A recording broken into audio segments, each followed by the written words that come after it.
we go. Episode 245, Downward Facing Spiritual Spiral Podcast. And you are in store for what I think is a fantastic, really thought-provoking chat with Nathaniel Perales.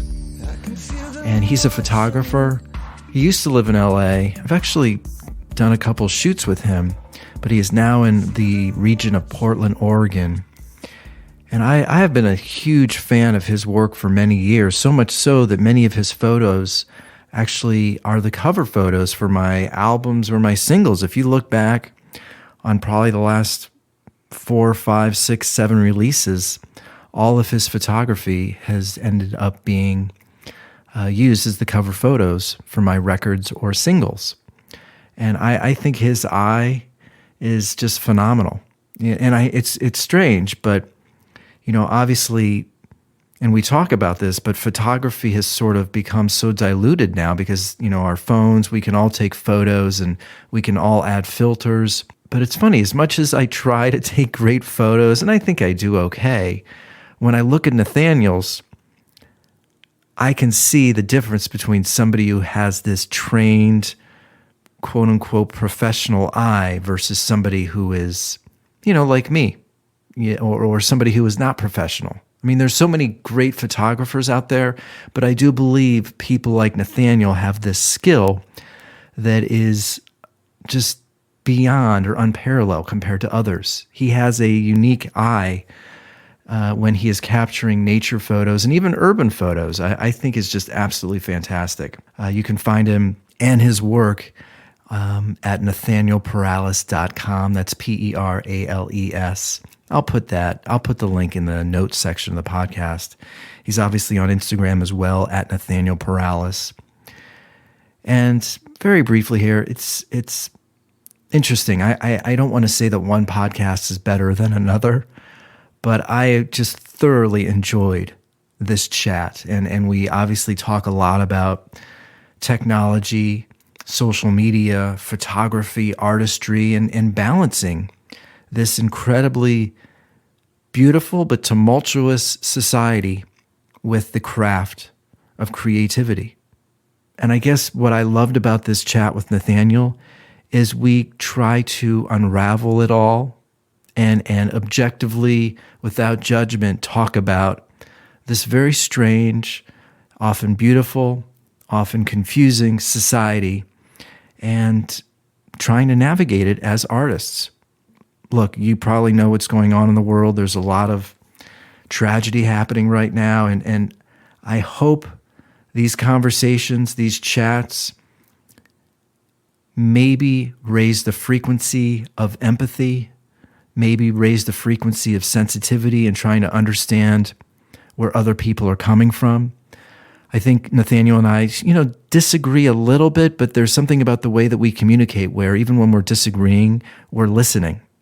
And I thought it was just a really life-affirming chat. And, I've been doing this podcast for a few years, and there was just something about this one where I was just in it for an hour and a half. A huge thanks to Nathaniel for finally joining me on the show.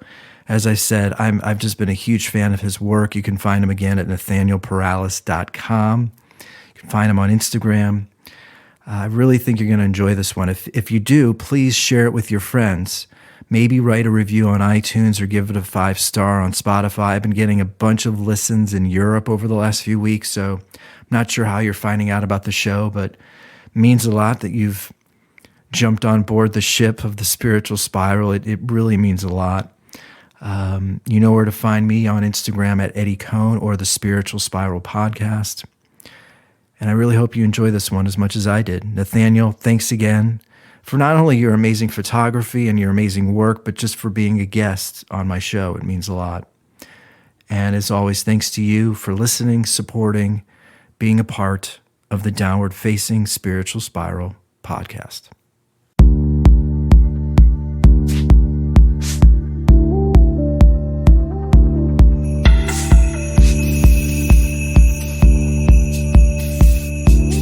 What's up, dude? How are you? There we go. I'm really good, man. It's good to see you. Yeah, good to see you too, dude. Thanks for doing this. Do you know Leslie Ridings, right? Yeah. I haven't talked to him in a really long time, but yeah, I do. I feel like either he introduced me to you or you introduced me to him. I forget. Yeah, I think I don't know actually. Yeah, it's hard. It's hard to know. Yeah, well, A long time ago. I've got like I've been working on a bunch of new music, and like 5 songs are done. And so, of course, without a video, music does not exist. So we're shooting some music videos in the next couple months. So that'll be Oh, yeah, wow, very cool. yeah. That'll be awesome. It'll be great. I can't wait to see what they're like. Yeah, me too. It's yeah, it's weird. I sorry, the only distraction from this interview, this conversation, will be my cat, who always walks in whenever I do a podcast. So that's the only that's the only hurdle. That's cool with me. I love cats, so no worries. Are you, yeah, I took a little pause from the podcast, just sort of, I wanted to creatively focus more on just my music and sort of writing and that kind of thing. But the last month, I've felt the energy return to have these types of talks about creativity and art, and how creativity is influenced, I think, for the good and for the worse by technology. But we could talk about that. Yeah. And I think let me raise a point that I've been making recently to some previous guests, and I want to hear your response. Okay.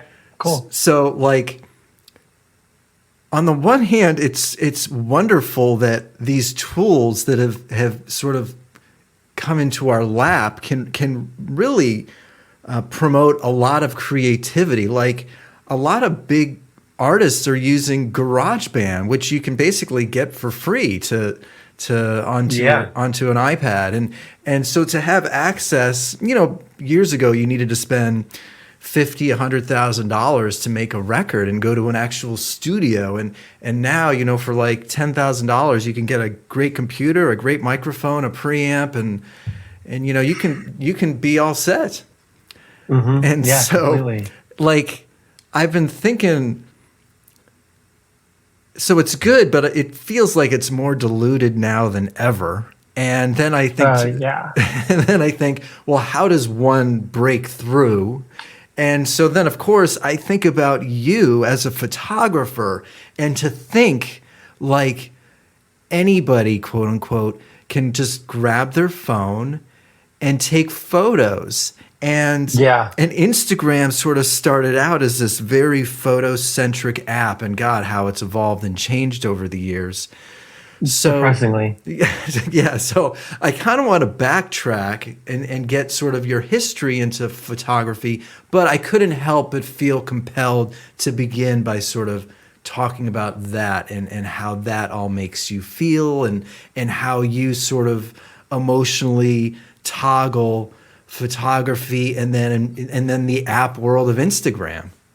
Yeah, I mean, I will say that I do think that it's extremely diluted, for sure, and that's in kind of everything, not just art, but and I think access has been, like you said, incredible. Like it's wonderful that even if you wanted to make a movie, right? Like you could pick up an iPhone and you can make a movie. And there's been movies that have been made on iPhones that are surprising, but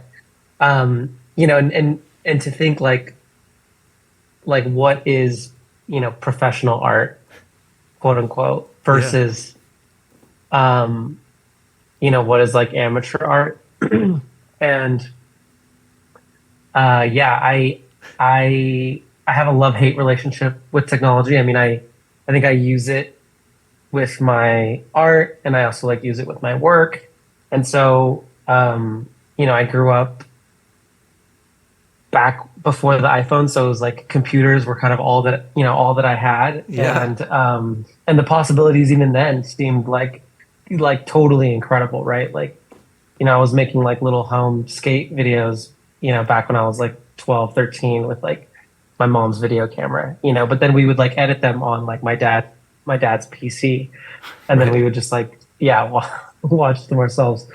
Um, they're very DIY. But now, like with everybody's iPhones, like they can just do whatever they want.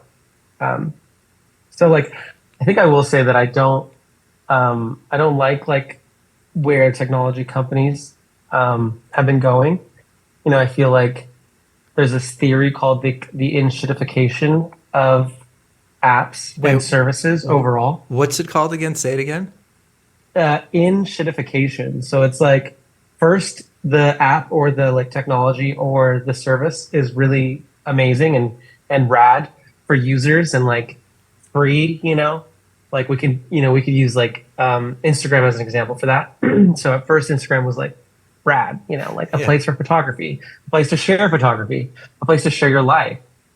And then, as it continued, the people that ran Instagram felt this need to make money, and so Yeah. and then they sell the company to Facebook, and then what Instagram once was now becomes just like a copy or a clone of Facebook, which then in turn becomes a copy or a clone of Snapchat, which then in turn becomes a copy or a clone of TikTok. So it's like it's the slow progression of all technology that eventually will like kind of turn the corner of turning into shit service. I feel like the one thing that sucks about Instagram is there's not a good competitor to it, and there's not really anything that replaces what it is. Um, but that doesn't mean like it's good, because Yeah. I think the app is flawed. I think like it's not a place for photographers to share their work. It's a place.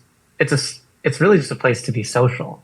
And now with it wanting to be like TikTok with with videos, it's just like it's not what it once was, Well, obviously. but it's interesting. Gosh, you're bringing up so many interesting points because, if you think back, it really was primarily a place to share your art, your photography. And it didn't even necessarily have to be quote unquote art. It could just be you were taking a, Yeah, your life. yeah, your life. And Hmm. now there is this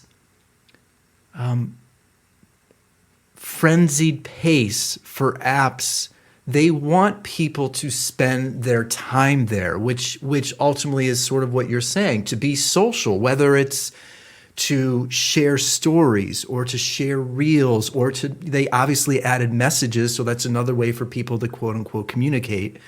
Right. And Yeah. and that sort of goes in line with their pursuit to make money, and the more money they make will be based on how much time people spend there ultimately, I think. Because if you spend more time there, they're getting more information about your habits and what you like and what you don't like. And And they that's could push advertising, exactly. and that's like the ultimate goal, I think, especially with Facebook, is like they just, now it's getting to the point where like you go on someone's feed, and like the whole idea behind going on someone's feed is like it's like a curated like expression of this person, right? Like you're scrolling down, and then what they'll do is they'll put an ad in the middle of their feed, Yeah, which is like, which if someone has like created, a vibe of of their like style, right. and then you just see a fucking ad of something that's like, what?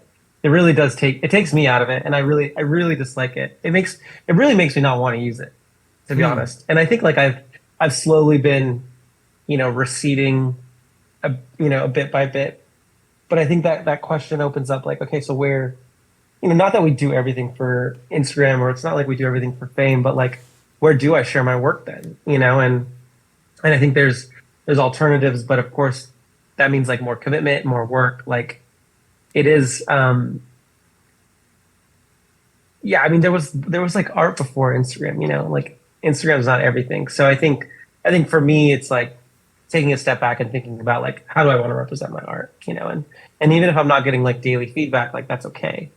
And I think we've all been so expectant of Oh this God, like immediate feedback of like posting work, you're getting likes, you're getting comments, like, boy, oh, I'm doing good, you know? you are. I'm feeling my body melt because you're touching on something that I am so curious and passionate about, and it's that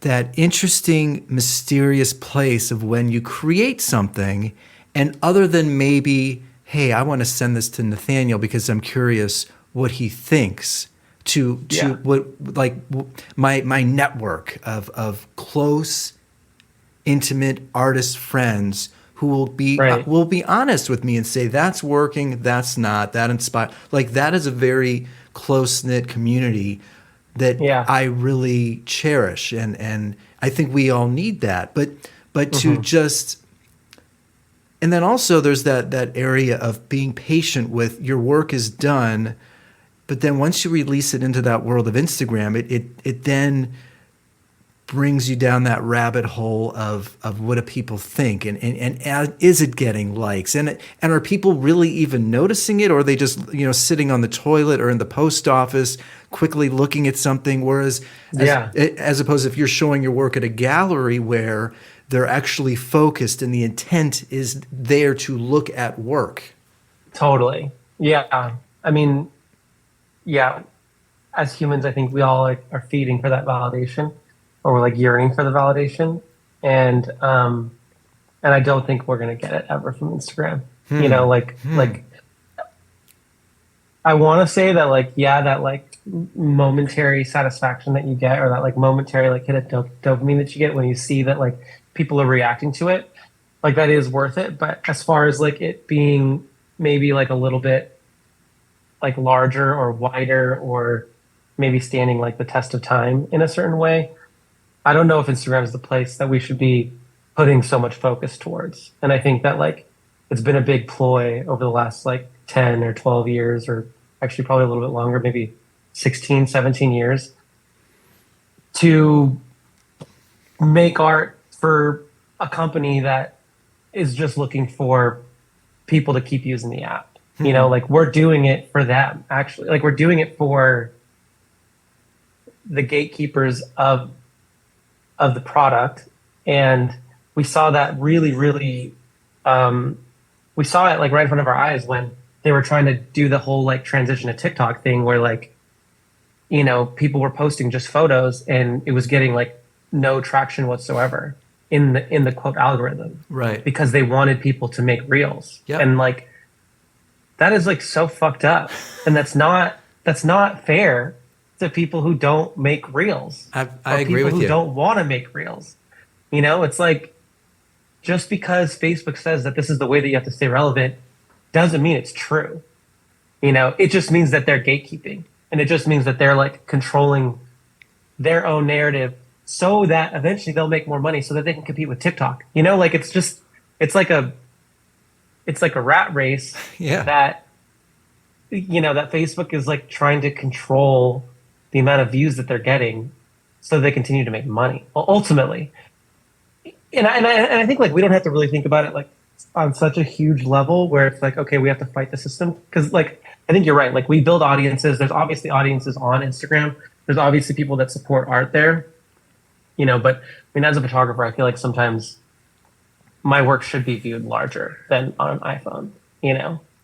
Well, and My work, yeah, that brings up an interesting point, because I was reading this book by David Byrne about how technology impacts creativity. And it's sort of that tug of war that goes on, because I used to think, and still does to an extent, I felt like artists shaped the movement of culture. yeah, They had sort of the power. They inspired people to pick up a camera, to pick up a guitar. right, And it feels like technology is sort of out in front. Like technology now influences how art is made. I feel like technology in your example with reels, like that then made people feel like they had to make reels. Like Instagram is controlling what art is being made, whereas it felt like 15, 20 years ago, and look, clearly there's examples where they stand, they don't go with the grain, but it feels like artists just kind of like did whatever the fuck they wanted, and it just had to be good, and people flock to it and then try to repeat it, be like that particular artist. But it feels like more artists are trying to do what the algorithm or the app wants us to do. And I think that's a dangerous place to it feel again, that sort of takes some of the uniqueness of art away. And again, I'm not trying to be some curmudgeon old man here where I think like, oh, imagine if Robert Plant like posted videos when he's in the studio or I don't know, like Right. And it's interesting. Like, I guess we have to because that's where the culture is primarily now. But again, these are things that I struggle with a lot, and I think about it a lot. Totally. No, I think so too. I mean, I think like a part of me feels like if the art is good, like it'll find the right audience, to a certain extent. But I also think like we shouldn't be doing things just for Instagram. Like we should be making art for other places or other things or other ways to like display it. I had a photo teacher once say, if you're looking through the viewfinder and you find yourself taking a picture because of the reaction that you want to get on Instagram, you've lost your artistic practice. Yeah. Which I thought was like pretty smart. Because it's like that's not the point. We're not doing this for likes, I think. And that's like where the validation needs to come from within. Yeah, it's so hard. Rather than come externally. No, it is hard. I agree. But there's I think like I follow like a lot of artists obviously on Instagram and TikTok, of course, and like I've seen their journeys too. So there's this one named Luna Lee. I don't know if you've heard of her. She's like a Canadian artist. And she started during COVID and she made these like 1 minute songs and she just put them on TikTok and like she blew up, and she went and toured with Japanese Breakfast. She did her own tour too after COVID. And it was all just from her like, kind of like being herself, and I'm like, yeah, like good for Luna Lee. Like she deserves, and her band deserves all the credit that they can get. And then there's this other artist that I found, and they're based in Australia. And of course I can't think of her name right now, but her and her boyfriend, they like make these like really funny videos. Like they're like really random. And then I started following her music, and her music is like pretty, like I would say pretty good, but now she's like touring and like playing festivals, and it's all from her and her boyfriend like doing these weird ass like comedy videos. Okay. And then there's this one last guy named Gucci Pineapple. I don't know if you've heard of him, but he's based in Boston. Okay. And he is an amazing jazz musician. Went to Berkeley School of Music. He's from Eugene, Oregon, and he like has this weird character that he plays around Boston, but his stuff is like really like tender and authentic. He's like a really like nice guy. Like he'll walk around Boston and he'll be like, hey guys, like,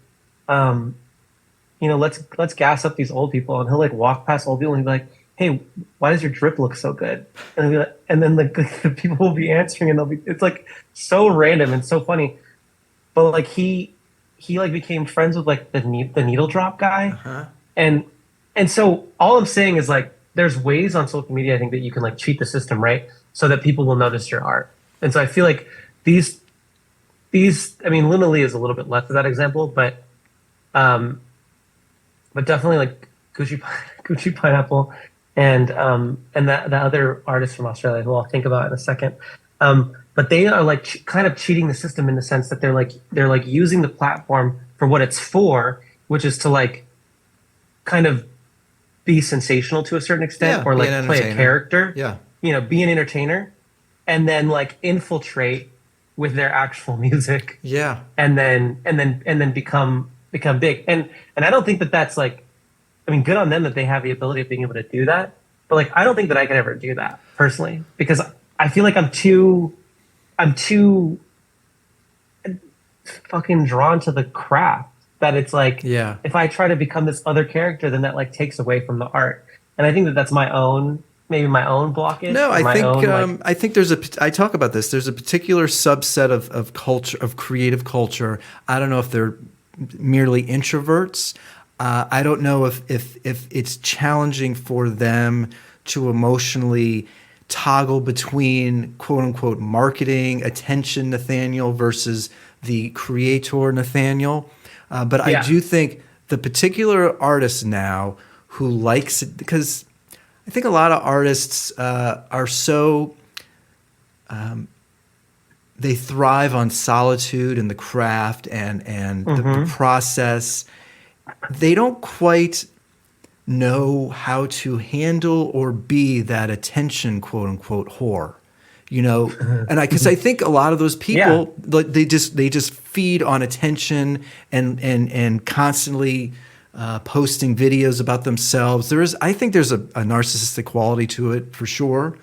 But I think there's a subset of society that just isn't comfortable doing that, but they're still fantastic at art. But in this day and yeah, age, they may not become quote unquote successful or as huge as the pineapple person just because they don't have that quality that in this culture thrives, and that's really putting yourself out there over and over and over again.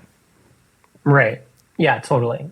I think that like some artists or maybe as artists, we might like take ourselves a little too seriously and be like, oh no, we're not like them or oh no, that like cheapens the art when, I don't know. I think like saying that they are narcissistic, which I'm sure some of them are, could come off as a little judgmental because we don't Yeah, really know them, absolutely. you know. But I think it does make us feel better to say that because we're not that, right? Like I was having a Well, discussion with my friend and I'm the not other even, day. well, I'm not, I'm not even, well, it's interesting.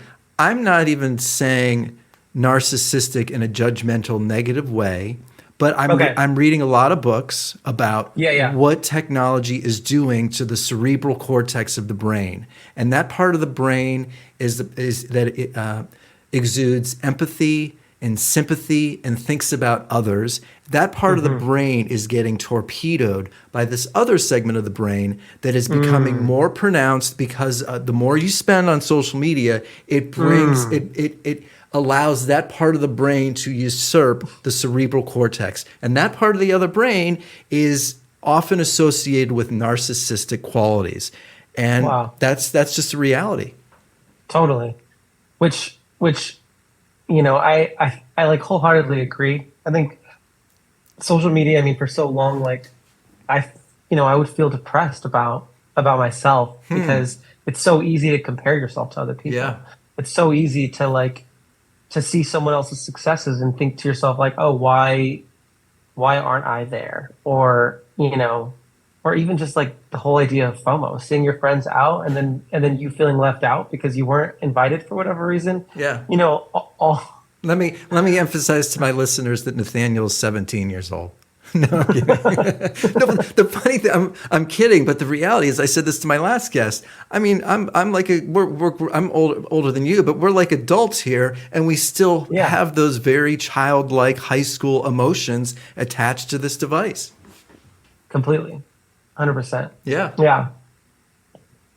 Yeah, just to touch back on the subject really quick, like Yeah. Sorry. that I was having a discussion with my friend, and he was like, he was talking about Gucci Pineapple, and he was like, do you like his videos? And I was like, yeah, I think he's like really funny and wholesome. He's like, I just don't understand, like, why are people putting on an act? Like, you think that he's like that all the time? And I was like, no, he's definitely not like that all the time. He's obviously putting on it. He's like, I don't understand that. Like, it doesn't.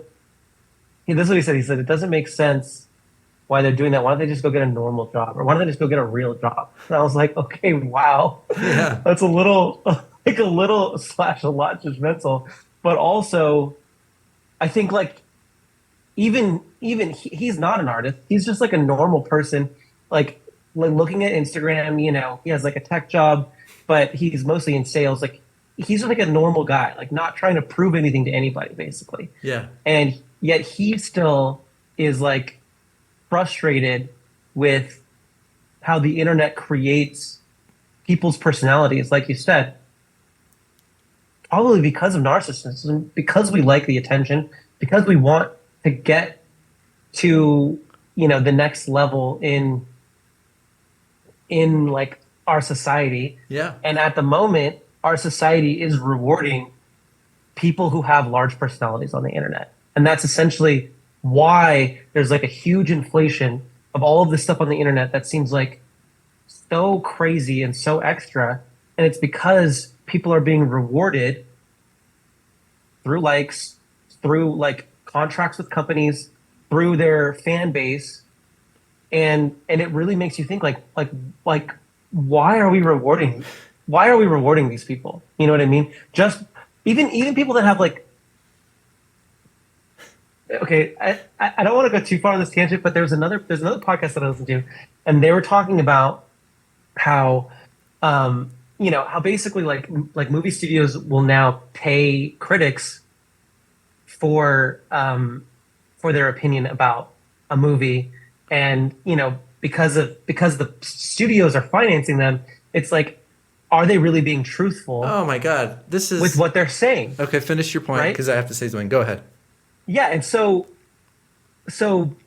by rewarding critics, or by rewarding people on TikTok, or by rewarding Instagram influencers, it they're it's like we're losing authenticity. You know what I mean? We're losing like critics should not be paid by the fucking studio course not. to give an opinion about a movie so that they'll get a better rating on Rotten Tomatoes.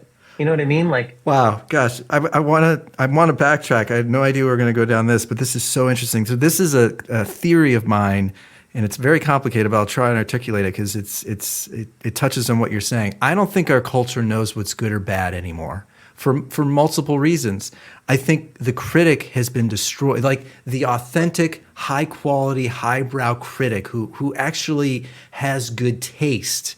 That person has been destroyed by a fucking number on Rotten Tomatoes. Like people have no interest. People have no interest in reading a Peter Travers review in the Rolling Stone. They just want to see, does it have 80 or higher on Rotten Tomatoes?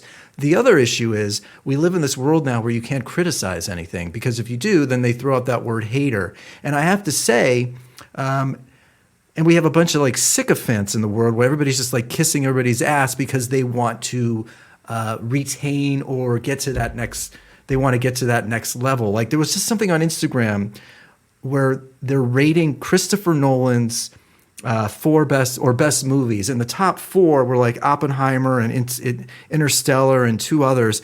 And I know I'm people Inception, yeah. Oppenheimer, I thought, was way too long, incredibly boring, and just about as loquacious and over talkative as you could possibly get. And every moment of that movie had sound, like a score. Score is beautiful. Yeah. The score is beautiful. It's visually stimulating. But a lot of heavy lifting. But thank you. What makes a movie intimate and powerful is when there's actually moments of like quiet. And when there's quiet, it draws you in and it makes you want to pay attention. But when you have a score going the entire time and nonstop dialogue happening the entire time, I didn't like it. Now I love Memento. I love Prestige. The Prestige is hands down, I think, it's best film personally. I agree. I thought Dunkirk was pretty good. I think he did Dunkirk, or was it 1917? Yeah, he did. Yeah, I like Dunkirk. My point is that like he is getting blandishment after blandishment. Like there is nobody out there that is criticizing. It took me like a couple hours to find a critical review of Oppenheimer that was actually like objective and not just kissing his ass. So I somehow, I forgot what you said, but I think that led me down this tangent. But we live in this strange world now where I don't know if, I remember what you said about critics. Yeah, critics are getting paid to write good reviews. People are getting rewarded for doing something that's attention grabbing on an app. And then it seems like you can't criticize something because then, you're just being an asshole or being negative. When the reality is that when art is elevated, I think it raises the frequencies of culture. When everything is fantastic, it makes the world better. But if you can't Right. if Christopher Nolan doesn't have somebody in his camp that's saying, you may want to get rid of the score there, or maybe you want, like, if people are scared to, Or maybe make the dialogue like easy to understand, because yeah, like I had no idea what was going on yeah, in like the first half of the whole movie. I I was like, agree. what are they saying? What, like, Yeah. yeah, I no. mean, when you were talking about critics getting paid, I've known that about culture, but you're right. Like, if the people that are paid to be objective about a piece of work, if they're actually getting paid to be complimentary, how can we possibly trust or know what we should be paying attention to? And then if Instagram is favoring those people that are just, Completely. yeah, it's I totally, and I completely agree with you on all of that, and also like um the other reason why we can't really trust a lot is because these systems have been easy to take advantage of, and these companies will use them to like in whatever way they can. So, for example, like this actually didn't work very well for Indiana Jones. But whenever a movie's coming out, what they'll do, is what I read as well, is that they will only let the people that they know will give them a positive review see the movie, so that keeps the score on Rotten Tomatoes as high as it can possibly be until eventually it is released to the general public, yeah. which is another way of beating the system and like and manipulating people. And I think it's really disgusting, honestly. Like I It really is. do. No, it is. And just to go back um to your point about how it does feel like have you can't have like a real opinion about things, is yeah, it's true. Like the hate will come. I mean, I think luckily like I don't have like that huge of a following, so I'm not really I don't have to worry too much about me, you know, um giving my opinion online and getting like a whole lot of hate back from it or anything like that. But I have seen that online, and it is scary. It's like scary to I don't even want to be like a person that has a personality on Instagram because or on TikTok, because like what if I say the wrong thing and then it's like, oh, I get, Yeah. it's yeah, it's like you said, yeah, the culture feels very um I don't know. It's just a weird time. I have It to be really honest, a is. weird time. Yeah. Yeah. Wh- Yeah. Um, what outside of Instagram? Give me some technology. It could be devices or apps or somewhere that you go. What are some areas that actually do make you feel like inspired or you're curious about? I like there has to be, because I want to backtrack, but before we go there, give me something current that does make you feel like, oh, we're on to something. I mean, I moved from Los Angeles to Portland, so I live in the Pacific Northwest now, and I love the nature here. I also love how like slow paced it is. One thing that is kind of interesting. My girlfriend just moved up here to Portland from LA too, and one thing that she noticed, she was like, I don't understand how like nobody asks me what I do up here. Huh. And I thought, and that was the same like kind of shock that I had too, because you live in LA, so there's always this like kind of like hustle culture that exists, Yeah. and like Yeah. you're always trying to like prove to everybody that you're kind of doing something or that like you're on to the next big thing. And that was like a pretty depressing time for me, like in my early 20s when I like felt like I was just, kind of in progress. Yeah. Even though like what you realize as you get older is like you're always in progress. Like there's never like a moment that you actually reach. Because even when you reach it, you're still wanting something more. So the secret is just like embracing every moment that we have, even while we're growing. Yeah. Um, and so yeah, so being here and not having to feel like I have to like prove anything to anybody has been a really like wonderful change just in my whole like idea of existence. And going to hike in the woods is probably like my favorite pastime. That's like where I feel the most at home, I think. Yeah. Are there Yeah. are there any sites online that you like to go to, or help you with your photography, or are you pretty much analog and then you make it digital by putting it on the Um, social media platforms? I I don't know. I think I use technology so much, like for my photography and then also just for work as well, that I try to stay off a little bit. Yeah. And I've been reading a lot of books this year. Okay. um, and yeah, I'm just kind of like a science fiction nerd, so I like read a lot of science fiction. I read the books. I don't know if you saw that show on Apple TV. It's called Silo. It came out this year. I know of it. I didn't see it. So that those are based off books. Okay. I just powered through all three of those books, and they're like 500 pages each, and it was just like one of the most emotional experiences I've ever had. Like, Wow. yeah. So I've been reading a lot. I'm currently on Dune right now. You're currently on what? Dune. Oh, okay, sure. Yeah. Wow. So Okay. so yeah. I mean, I think I feel like a little jaded about the internet. I feel a little jaded about technology. Like I'm just like it's all capitalism is behind everything. So Yeah, it's everything's just over. trying to make Yeah, money. it's Yeah, everything's overwhelming. trying to make money. Yeah, how do you find the real stuff? So I mean, I think like the one thing that I really like is Spotify. My Discover Weekly is always really nice. Bandcamp Weekly is also something that I like. I'm constantly listening to. But you actually brought up an interesting point when you were describing either getting lost or going to a movie where you don't read the critics Watch a trailer. watch a Yeah. trailer. Yeah, you don't know anything Or, about it. yeah, I don't read any reviews. I don't look at any trailers. Well, I my usually don't even know when the movie's coming out yeah. until I see it like on the billboard outside. Well, my point is that I also think about what tech and social media and algorithms have done to one's own innate ability to be curious.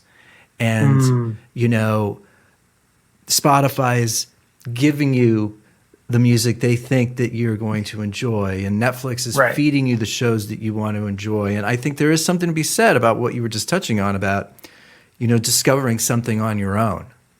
Yeah. Yeah, yeah. Totally. Yeah. It's just something I think a lot about, and I thought about that when you were talking.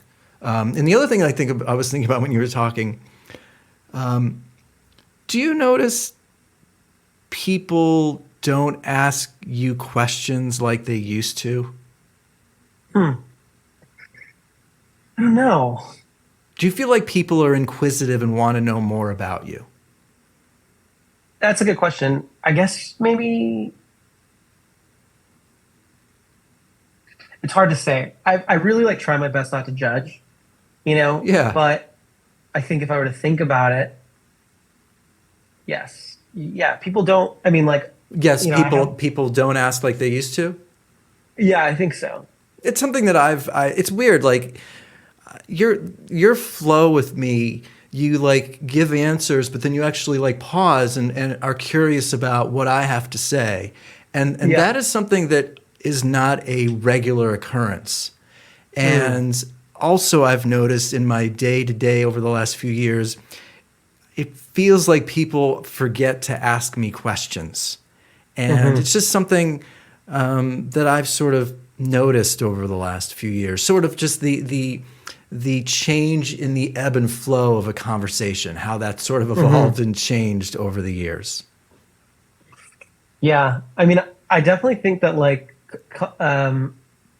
so of course, like I kind of am like a little bit of a devil's advocate, or not a devil's advocate, but I'm like a very forgiving person. Yeah. I'm extremely empathetic, and I understand like how difficult it is to like exist in this society that Yeah. we've been born into, and um, and so I think I've been blessed with like the art of conversation. Huh. Like I think like luckily or thankfully, I enjoy talking. Okay. I am extremely curious, and I'm really good at like hitting the tennis ball of the conversation like back and forth with people. Yeah. But I do notice, even with some of my closest friends, that they do have a hard time like asking me questions. But I don't hold that against them because I really think that people have become socially awkward mostly due to the internet I think COVID was also a big, huge part of it. Yeah. That was like a big, like 2, 3 year issue that we all had to kind of deal with of like fucking antisocial, not being. I still think it's an issue. Yeah. Oh yeah, we're all still kind of like, I used to be like a little bit more gung ho about a lot of things, and I find myself sometimes getting uncomfortable when I'm like in places with a lot of people, Yeah. just because it's like I'm not used to doing that. Yeah. Um, and so when I find that people are not that way, I don't hold it against them just because I know that for some people talking is easier for them than it is for others. Let me And I ask think you. it's like and I think it's hard for some people to like really touch on like their emotions and to be able to like tap into them and then like also articulate them to other people. Like Yeah. it and I forgive them for that because I know that it's hard. Not everybody is like, it's like we're all growing at different points, so I can't expect everybody to be at the same point, and I can't expect myself to be at someone else who's up here when I'm still down here. It's Yeah. like, It's interesting though, like touching on, okay, so you're more, I don't think they're bad people, but yeah, I do get my heart breaks a little bit because I do think technology has warped and destroyed people's innate natural. I think being curious should be a natural human function. yeah, I mean, I want to learn more about you. I want to talk to you. I want to keep getting better as a human being. I keep want to challenging myself. I keep wanting to challenge myself. I keep wanting to meet people and talk to them because it enlivens my spirit. The problem, right, though, I think technology and social media has destroyed people's perception of what a real human being should be. I think it's more difficult now for people to sit one on one in a conversation because they're not as interesting as an algorithm. hmm. Am I making any Hmm. sense? No, no, yeah, you are for Like sure. it's warping people's like right now, if your brain wasn't so warped by social media and mine wasn't so warped by, like, one could think, oh, this is actually a really, like, compared to looking at porn or looking at like the feed of TikTok, Hmm. how does this compete? Right. Um, yeah, I mean, obviously they're incomparable experiences, but Sure. yes, I do understand your point, and I think that like overall, like I fear for children growing up. Yeah. My cousin's a pediatrician, and she was like, I think she did her PhD thesis on the effect of technology on on like children between the ages of like 2 and 5, essentially. And what they were finding, and what she was finding, was that kids basically had to get glasses immediately because they were looking at screens that were so close to their eyes Wow. that they were not able to see like far away. So they were having to get glasses so quickly when they were so young because of this. And that's just one part of the development that was causing issues based on using screens so much. So 100%, I agree with you. Like it is. But then I also read like articles. There was a New York Times article that came out a couple months ago about a bunch of like kids in high school that like refuse to get iPhones because they're like, we see what it does to our friends. Like we don't want to be, we don't want like our phones to control our lives, basically. So I think you and I have been living through the last 15 years of the like, future cell phone like lifestyle basically, and we're just seeing like the effects of it. But I think as with all things, there will be ebb and flow, and hopefully we'll realize what damage it's done to our society.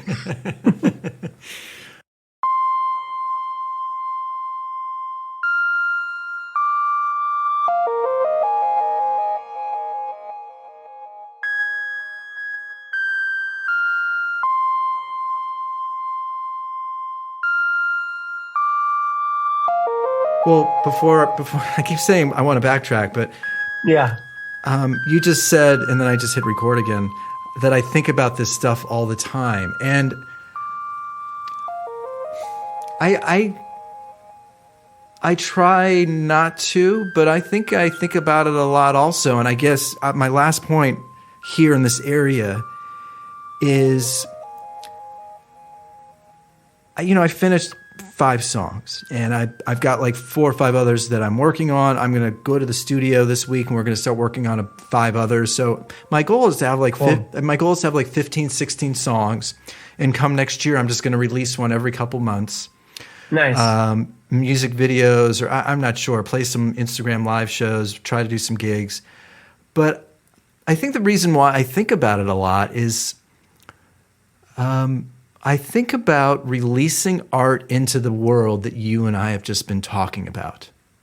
Mm-hmm. And how do I break through? How do I get anybody's attention? You're talking about this person, I forgot who actually is Gucci Pineapple. Well, no, there's somebody else who's writing writing 1-minute songs. Oh yeah, Luna Lee. Yeah. So are we getting to the point now where a song needs to start and end in less than a minute? I mean, like, is that where we're headed? And for me I used to write like 4 to 5 minute songs, and I've noticed that my songs now are all around 3 minutes. And you got to get to that chorus within like 30 seconds. And so then I think to myself, what am I? So you see what technology has done to your music? Absolutely, yeah.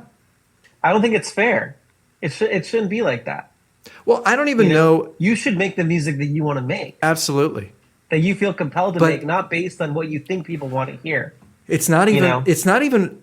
I don't even know if I'm thinking about, but maybe I am. I'm not even thinking about what people want to hear. I'm actually thinking about, can anybody actually take 3 minutes to focus on one fucking song? And I think that yes, they can. I don't know. I don't know. I'm not sure they can much anymore. Really? That's a big generalization, I think.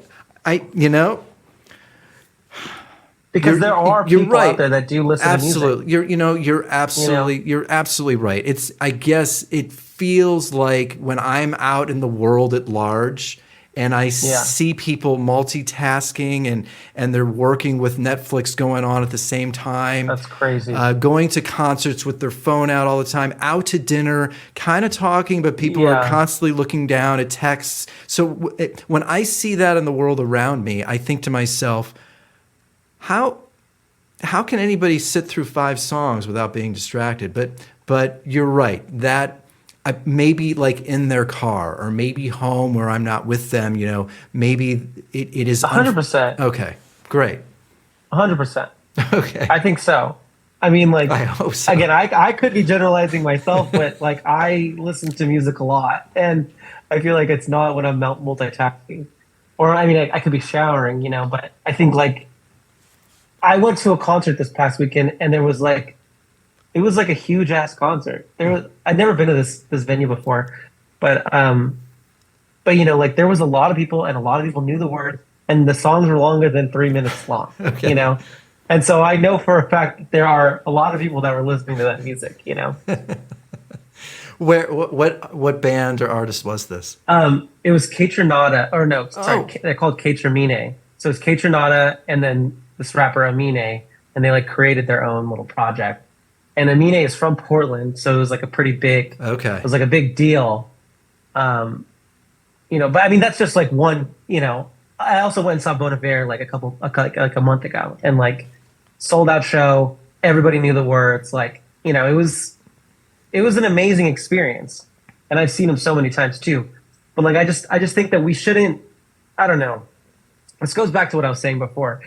Like we're all trying to exist in this exist in this society, but we can't let our assumptions about the society define how we make art, right? Like I think like that's been a journey that I've taken too, where it's like, okay, so as a photographer, like what do I want to focus on? Like my art is like not like it's like nature. Like my art is nature, And I have like sold, work. I would say that like, I'm a working photographer in the sense that like I do make some money off of it, Yeah.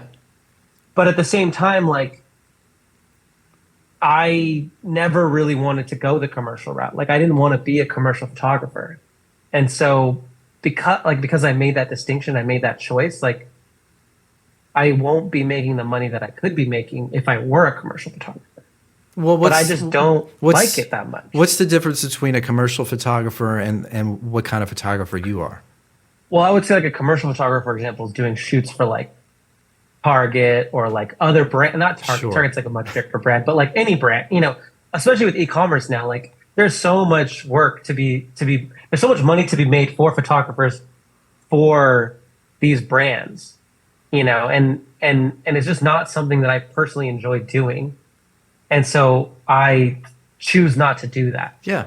Um, where I could be like, oh, like I'll sacrifice. I think that this is the conversation that all artists have like with themselves at some point is like, and it's not selling out, but it's like, do I want to make money? Or do I want to survive off of this art? Or do I want to just make art for art's sake? Because I love to make it. Yeah.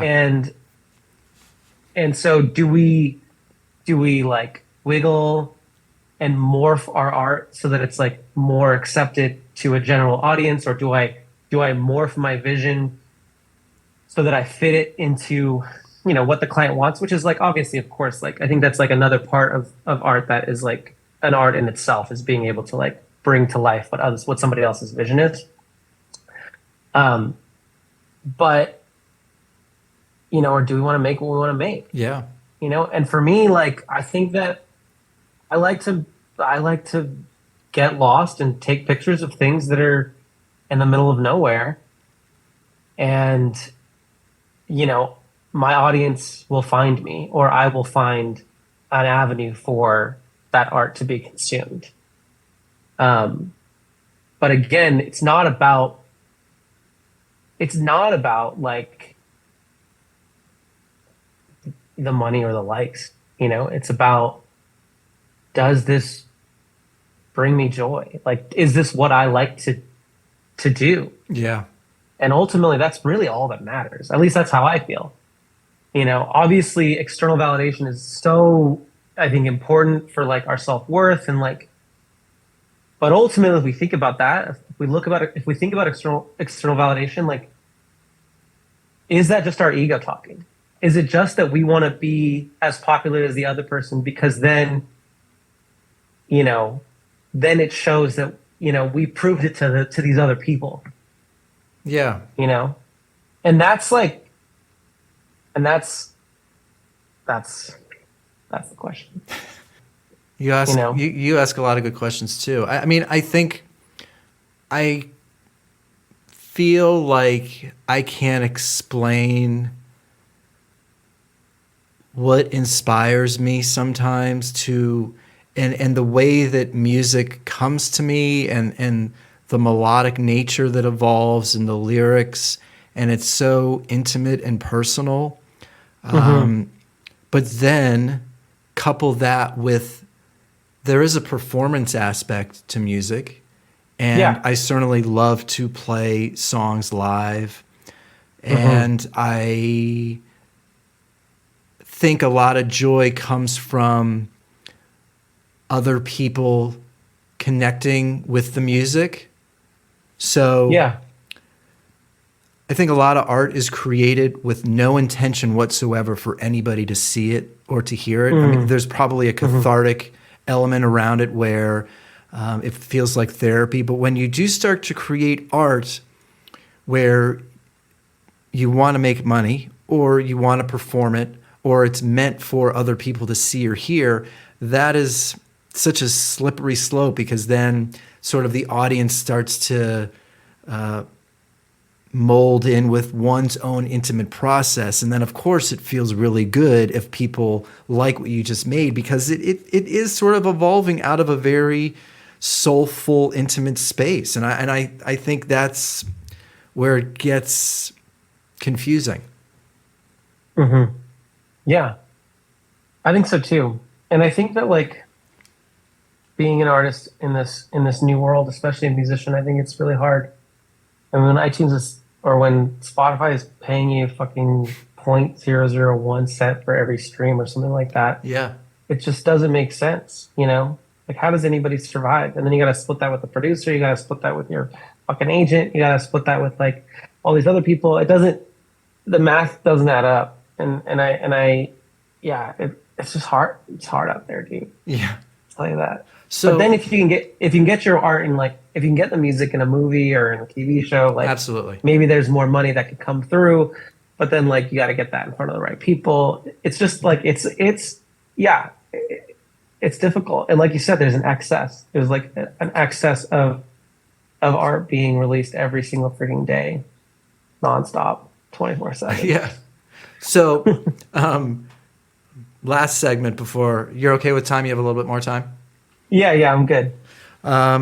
So just go into the spaceship back to when you were much younger. When did you have that interest in the visuals? When did you have that interest in capturing photography? And then ultimately, when did it go towards nature? I think we all get acquainted with art in different ways. And how, do you recall moments when you were like, oh, this is definitely something that is interesting me and percolating the senses and I want to keep pursuing?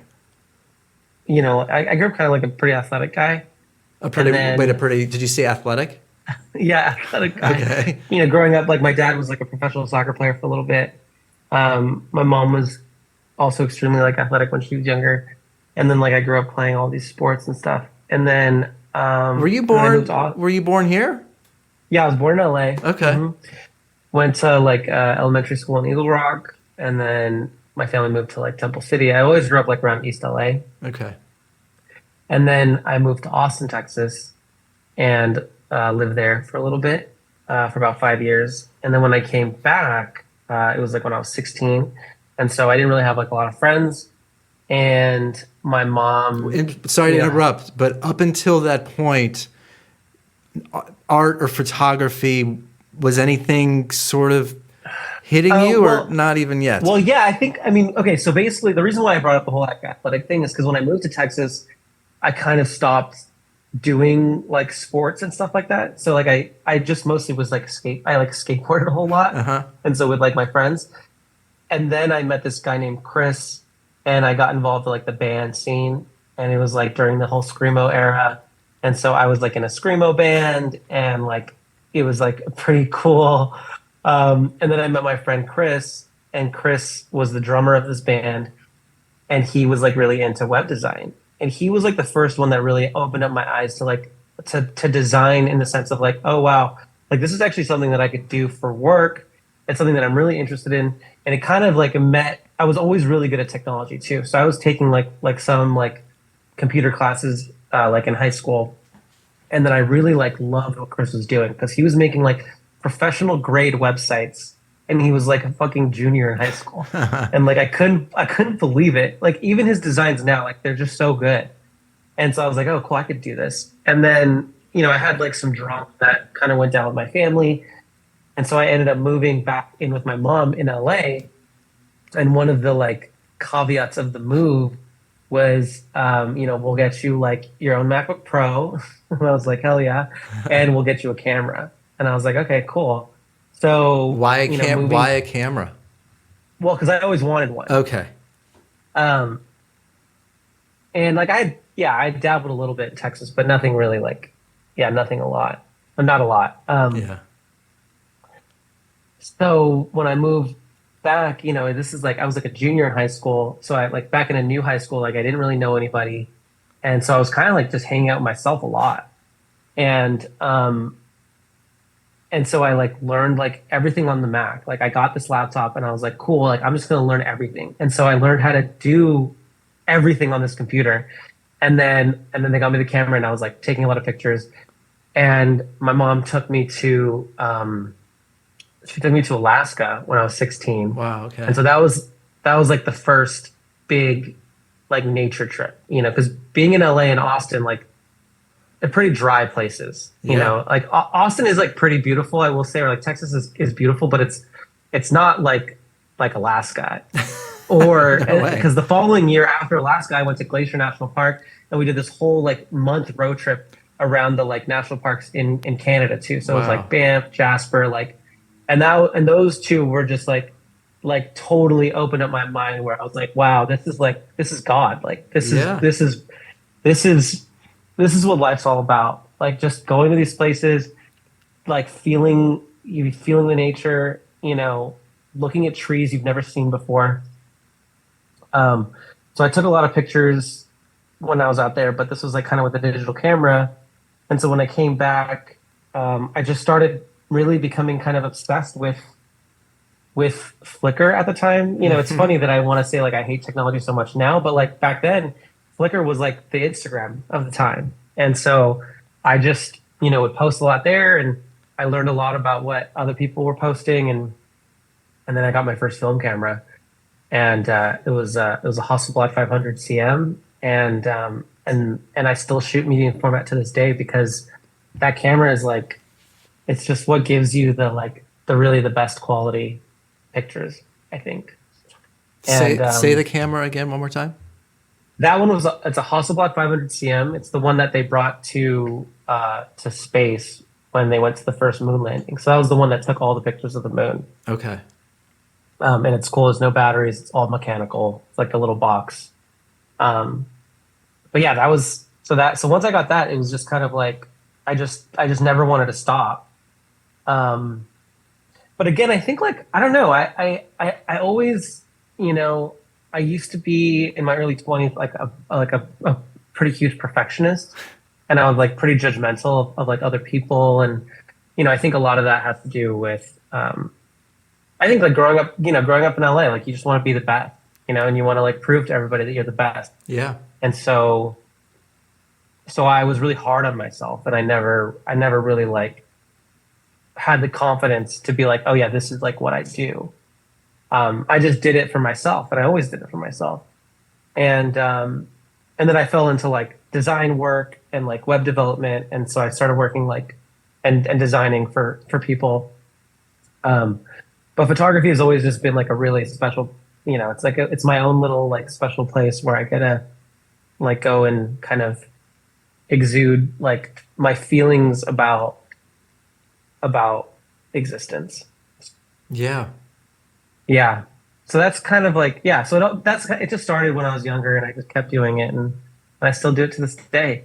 And now I think I've incorporated a lot of like, ever like when COVID hit, I just started incorporating a lot of poetry into my Well, into my photography. I was about to say, not only are Yeah. your photos really great, but I do read what you have to say with them, and there's a lot of thought and vulnerability and beauty in what you have to say too. So, Thanks. I thought that poetry would be something that you were interested in also. Yeah, it is. I mean, I think like words, yeah, words are, especially now with reading, like I think there's so much, the idea of existence is such a hard concept to grasp that like I think with photography and with poetry, it's like it's the only way that I can like log my sense of self like passing through time. And and that's why I do it. I mean, a lot of times like a picture will make me feel a certain way, and then that feeling is just me kind of like trying to encompass what I'm feeling. And most of my poetry, like it happens as I'm posting it. So like I Huh. post the picture, and then I look at the picture, and then I write the poem at that moment, and then I post it. I don't actually have like a book of poetry or anything like that. Yeah.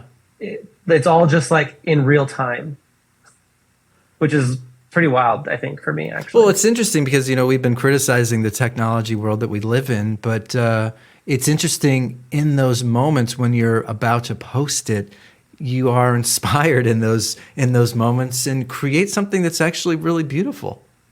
Yeah, thanks. And you know, and I'm trying to like, readjust that too for myself, because like Yeah.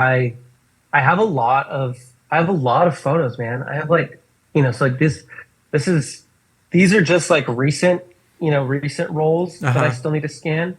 But then I have a whole box of oh yeah, here's the other. Well, here's another set right here. Yeah.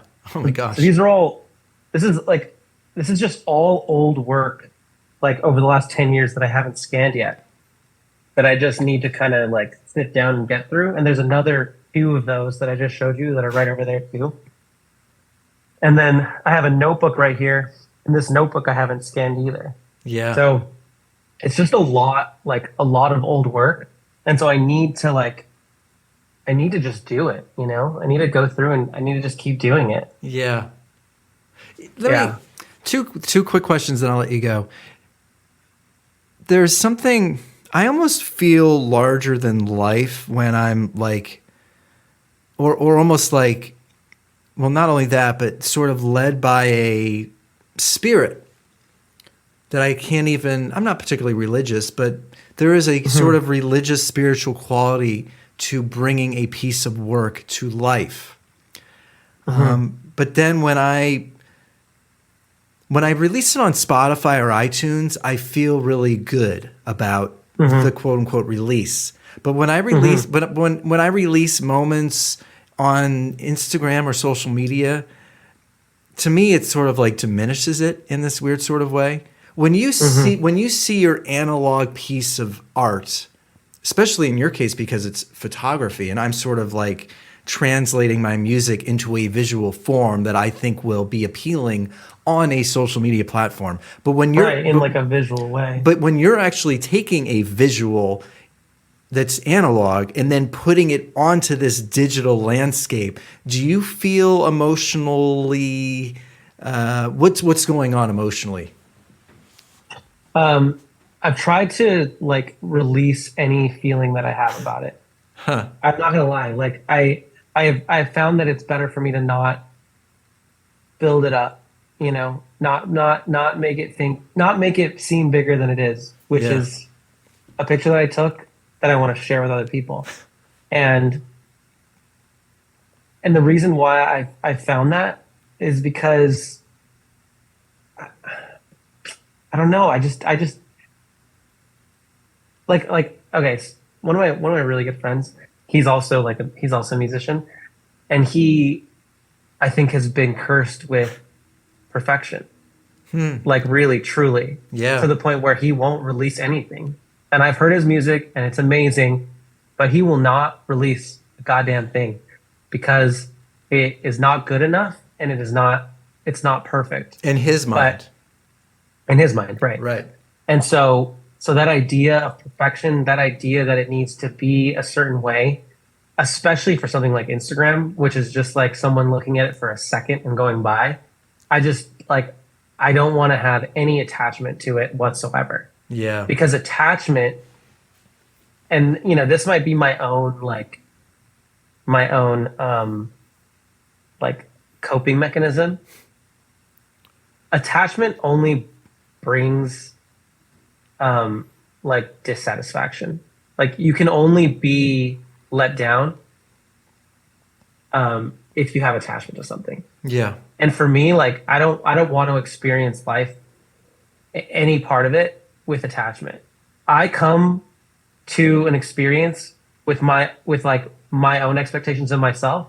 But for me to expect someone else to match that expectation, or for someone else to understand something and me put that on them, no matter what, no one will ever like reach the expectation that I put on them because it like because that is like almost me devaluing the other person and being like, oh, you didn't understand what I was trying. It's like, no, dude, they just like their car broke down on the way here. Right. Like, or like their fucking grandma died like last week. Like there's, you know, or they had a fucking bad day at work. Like there's so many other things that go into what someone else is experiencing. And for me to like put my own expectations on it, I just don't think it's fair. So Yeah. I mean, I'm guilty of that too. I talked about it earlier. Yeah. yeah, and just one last thing that I want to point out is like, you know, I think for so long when I was younger, like I was like, no, like I'm gonna be this person, I'm gonna be a photographer, like I'll finally make it, you know. Dude, making it doesn't even exist, you know, like I've done so many jobs, so technically I've made it. Right. But like there will always be more hill to climb. So it's not like there is no peak to this mountain. There's no peak to life. Like it is constant moments like that are beautiful every day, every minute. Like today will be the same as tomorrow, but it's more beautiful because we're experiencing it like now. Does that make sense? Sorry. It makes a lot of sense. Yeah. Yeah. You know what's interesting? And I'll let you go. You've really made a point to be sensitive around this word judgment. Mm-hmm. And I think some things that I've said about culture and society can be considered judgmental or generalizations. And even my point earlier about, I think it's a less pure society if we can't have sensitive and objective conversations about what's good or bad. And I think if I think something is not as good as it could be, one could say that that's a judgment or a criticism. And we live in this world now where it is so easy to judge. And I guess my question to you is, I think and I might be wrong, so you tell me, or maybe your opinion is different. Because I agree with you. I try to enter situations with people, situations with nature, with art, with a open palette, with a clean canvas. Mm-hmm. But I do think whether we're aware of it or not, we walk into almost every situation with a quote unquote judgment that's sort of, now whether we allow that to lead the conversation or the experience is I would like to think, up to us. But I think whether it's conscious or subconscious, we do enter most experiences with a judgment ready to sort of unleash itself. I mean, what are your thoughts, and why are you? I feels like you're very aware of this idea of judgment. Yeah. Well, I think first of all, you're right. You know, we all have our own prejudices. We all have our own like ideas of things, like no matter what, when we come into them, and that's just due to the way that we were raised. You know, yeah, just due to like our experiences, like living in a society or in this society. And I don't know. I think like for me, I just have always felt like the only person that I can ever control is myself. Like that's it. So for me to come into an experience like completely agnostic it is just my own sense of like of experiencing something like kind of earnestly without that prejudice, without a perspective, because a perspective will always cloud, I think, our experience, you know, and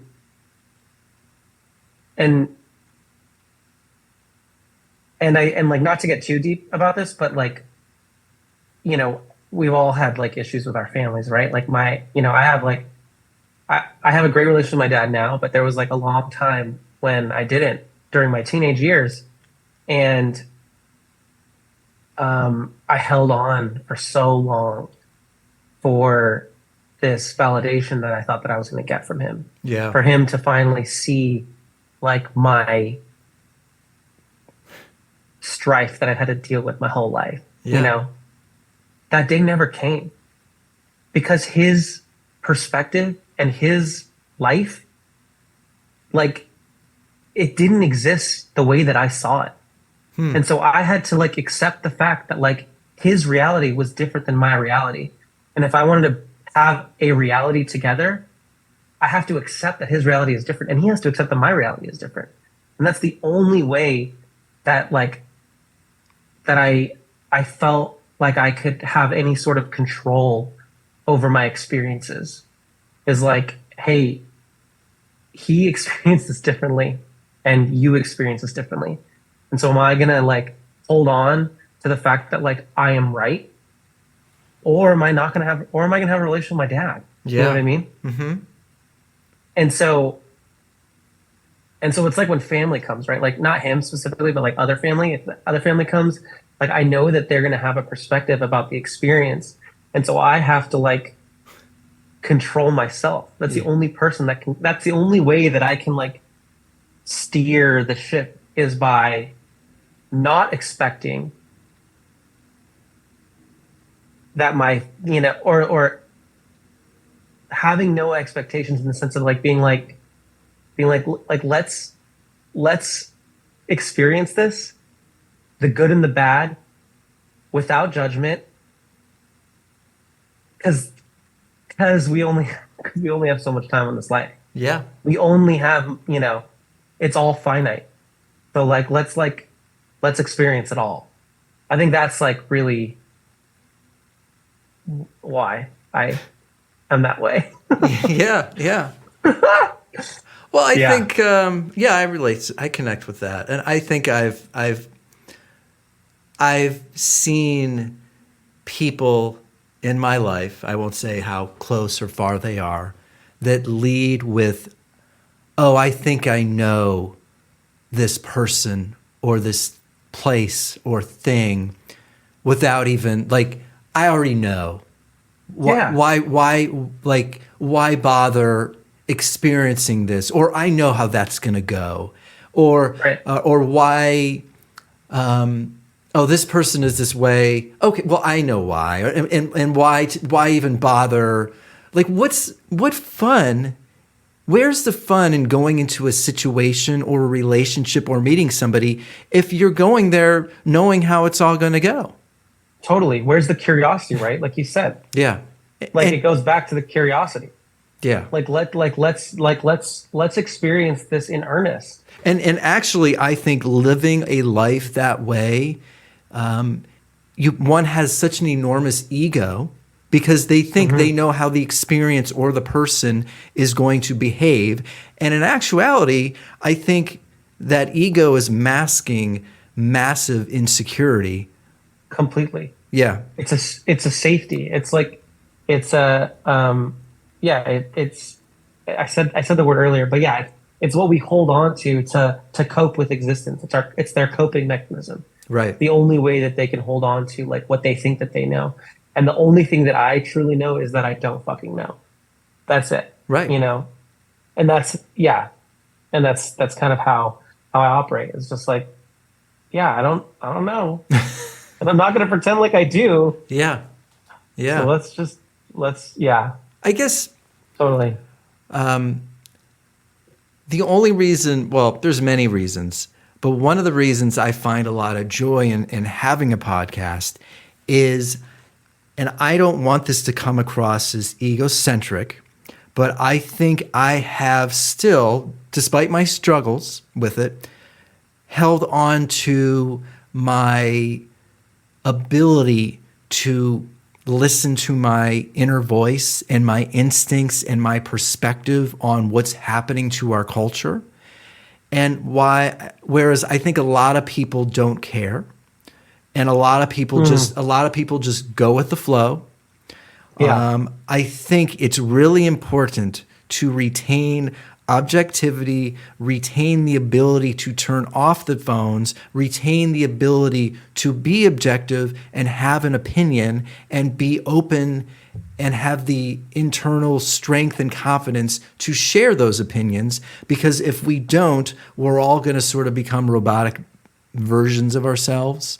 And I think these types of conversations, when people listen to them, I'm hoping they empower people to listen to that voice, or do something that is not expected of you, or go into a situation not with an ego, but, oh, wait, I want to ask some questions or learn about Nathaniel or learn about whoever they're meeting that night, instead of like kind of half be there, but the phone's in your hand, but you're out to dinner with this person. So you're kind of there, but maybe something's kind of, you're like on the back of your mind that might interrupt the conversation. I guess I get a little, I'm trying to think of a sensitive way to say it. I don't want human beings, their spinal cord to be like this. Yeah, well, physically like that, but also the brainstem to be torpedoed by algorithms if we're not we're not careful. Totally. No, I agree. We should have autonomy over Yeah. what we consume. And it doesn't feel like it, that's for sure. Yeah. Um, well, I think like maybe to end Yeah. this podcast, I'd like to read one of my most recent poems, and Please. then because I think it does have so it has a lot to do with what we've been talking about today. Great. So let me just pull it up.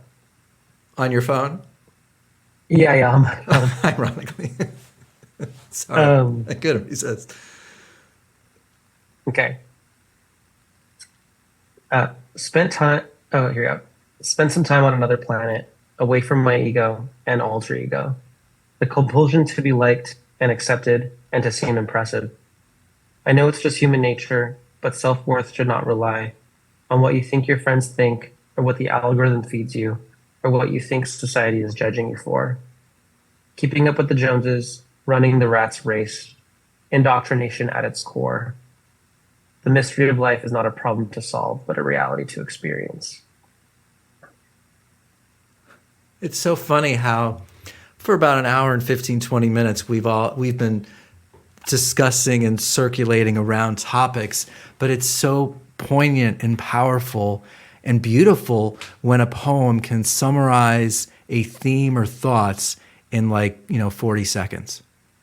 Totally. That's the beauty of poetry. Yeah. Yeah, truly. Yeah. I completely agree. Man, I'm not just saying this. I had zero expectations other than I was really excited to talk to you because I had a sense that you would have a lot of poignant and sensitive and powerful thoughts about juggling the strange world of art as it's sort of as it's being influenced by the world of tech, and I thought this was really wonderful. This was great. Yeah, same. I had no idea what we were going to talk about either, but I'm glad that we got on the subject. And thank you so much for having me on, Eddie. I appreciate you reaching out. And if anybody wants to follow me online, my info is Nathaniel Perales. You can find that on Instagram, or my website's nathanielperales.com. Yeah, and the intro, I'll make sure to, Cool. share that and have the deets and the links to where they can go. But what's your background? Where are your parents from? My dad's dad is Mexican. My dad's mom is Italian. And my mom's grandma, I think, is a little bit Mexican, and then my mom's dad's white, I think. Yeah, so I'm kind of a little bit of a mix. I'm half Mexican, half a little bit of French and Italian. Yeah, I don't want to open up a can of worms because I want to say goodbye, but I was even just thinking about the way you look. Do you feel people are judging you and you want to make sure that you don't behave that way to the world at large? I've never experienced that. I have experienced people judging me, but I've never really I think I think I'm just a very privileged person. I come from a family of entrepreneurs. My mom's very well educated. My dad's very well educated. And so I never really felt subjugated, to be honest. And I think that I've had racial issues, from people treating me a certain way. But it hasn't culturally. I don't think that my grandfather moved here from Mexico in the 50s, and he kind of threw away his culture because it was so racist back then that he wanted to just be a greaser in Chicago and fit in. Yeah. And never taught my dad Spanish. My grandma only spoke Spanish really to my mom, and so I didn't really feel a lot of cultural heritage to Mexico, or even obviously to Italy either, or I'm a little bit French. Yeah. And so I felt overall that it was weird that I'm born in this country, but yet no president looks like me, and it's all just white. It's all just white men. And so I think growing up, that's what I experienced. But I never really have like used that in like my artistic practice, and I've never really used it in kind of any aspect of my life. It's just always been, I am who I am, and that's it. Great. But I will say one area that it has helped me a lot is traveling. I can shapeshift in a bunch of different ways. So going to Mexico, I'm Mexican. Going to Guatemala, I'm Guatemalan. Going to Turkey, I'm Turkish. Going to India, I'm Indian. So in that sense, it's very cool because I fit in kind of everywhere. Yeah. But yeah, it hasn't been a huge part of my experience. Probably because you've lived in LA and Austin and Oregon. Totally. Yeah. Okay. Great. Yeah, and I will say it's not like racism didn't exist in those places. Definitely in Texas, I have experienced it firsthand. But yeah, I mean, growing up in LA, it's a melting pot. So it's and plus I'm around so much Mexican culture in LA that it was never really an issue. I will say there is a bigger issue of it here in Portland, but honestly, racism happens everywhere in the world. Absolutely, yeah. And I wish we could live in a post-racial world, but it's not possible. Yeah. But I mean, but I think people who do feel called in their artistic practice to have that perspective, I commend them. And I'll just name one photographer if anyone who is listening wants to check her out. Her name is Talia Gochez, and she is actually a friend of mine from Pasadena, I think. And her photography is kind of Chicano culture, but almost bringing East LA to big editorial shoots. Nike even hired her to do a shoot, and it's wow, her work is absolutely incredible. Great. So cool. Yeah. Man, I wasn't expecting to take an hour and a half, so I appreciate you talking to me this long. It means a lot. This was great. So I've got 2 others that I need to edit, so this probably won't post for 2 to 4 weeks, but I promise you I'll let you know. Okay, cool. Yeah, sounds good, Eddie. It was awesome talking to you. This was great, man. I really appreciate it. I hope to talk to you soon, and this is great. Yeah, good luck on the music. Cool. Yeah. Later, dude. All right, I'll talk to you soon. All right, bye. See ya.